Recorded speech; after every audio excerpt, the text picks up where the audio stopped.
Ini saya mau menyampaikan yang informasi yang belum pernah tersampaikan sebelumnya sesungguhnya. Nanti saya akan cerita soal apa yang juga terjadi.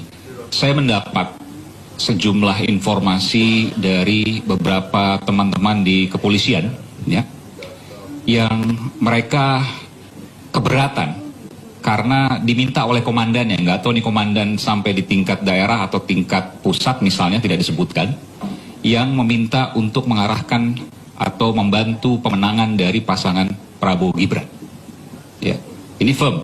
Ini nggak hanya satu, ada banyak yang kemudian memberikan informasi kepada saya. Seperti juga waktu kasus Sambo, saya juga mendapat informasi juga dari dalam juga kan, termasuk juga dari luar. Ini juga saya mendapat informasi dari dalam. Apa yang bisa kita lihat? Ya, Harian Media Indonesia kemarin sudah menyampaikan bahwa pemasangan baliho Prabowo Gibran dilakukan oleh sejumlah oknum polisi. Ya, itu disampaikan oleh Harian Media Indonesia. Silakan dibaca di situ. Lalu informasi yang sebelumnya yang viral juga yang saya sampaikan bahwa ini saya dapatkan informasi baru lagi, Polres di seluruh Indonesia, ya, meminta penyelenggara dan pengawas pemilu, yakni KPU dan Bawaslu setempat, untuk mengintegrasikan CCTV mereka dalam kualitas visual HD, high definition atau kualitas yang terbaik, ya, beserta lengkap dengan audionya untuk diintegrasikan dengan Polres tempat. Ini hal yang menurut saya luar biasa. Walaupun menurut Ketua KPU ini adalah MOU, tapi ada bahaya yang terkandung di dalamnya. Apa yang saya lihat di situ?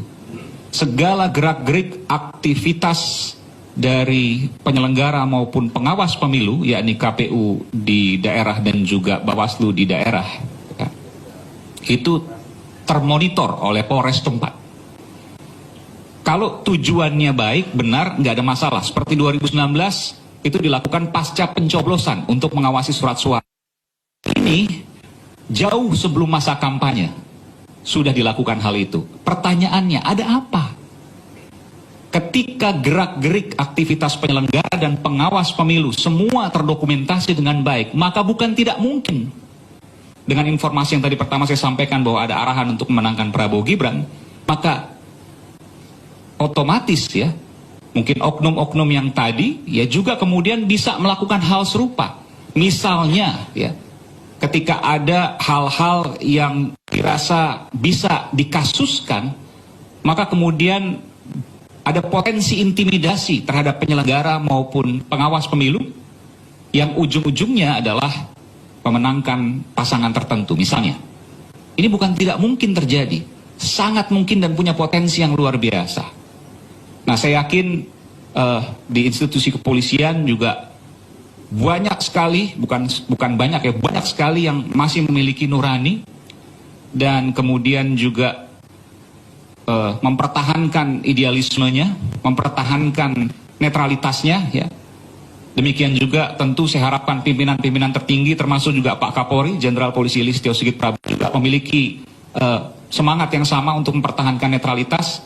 Oleh karenanya hal-hal seperti ini yang disampaikan kepada saya, mudah-mudahan itu hal yang salah, saya berharap, ya, itu hal yang salah.